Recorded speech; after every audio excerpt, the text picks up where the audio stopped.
te gis nga ak ngóor jigéen nag bu ñu kafee tuuti caaxaan wallahi dinañ ko installé ci dëkk bi amuñu fi doole dëgg la amuñu fi doole mais dañ leen a bëgg a may doole dañuy xoolee buntu bu ñu jaaree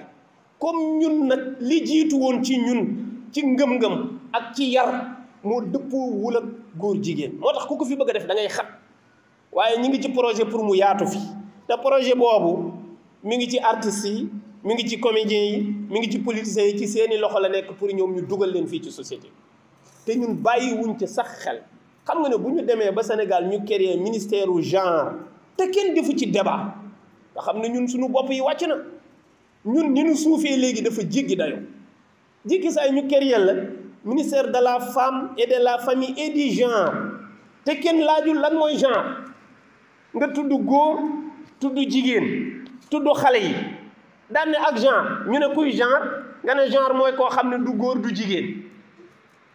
te kenn deful débat pour ñu leeral lii mooy lan loolu mooy wane ni ñun suñu bopp yi ni mu wàccee sax dafa jéggi daay moo tax bu ñu delluwul ci yàlla dinañu yàgg a fowe parce que politiciens yi ay dof lan ñu jàppee ay xar lan ñu jàppee di ñu fowe dañuy def lu leen neex toog ci plateau télévision yi wax lu leen neex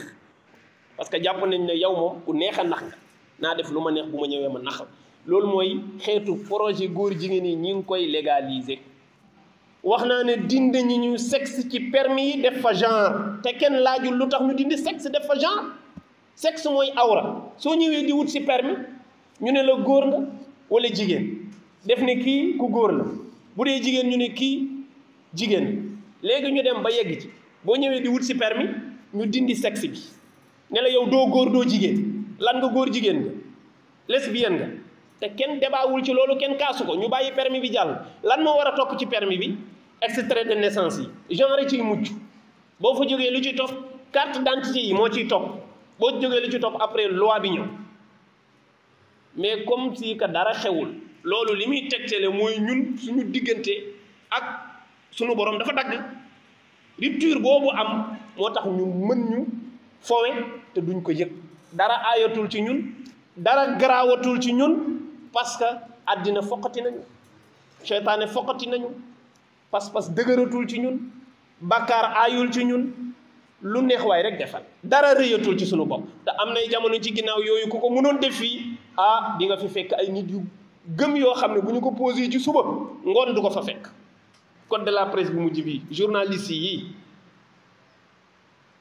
code bi ñu leen mujjee voté ñu tënk leen dañ leen ci tere ne ñoom amuñu sañ-sañu ŋàññi góor jigéen moo xam télévision la moo xam ci rajo la moo xam ci bind la kenn sañul dénoncer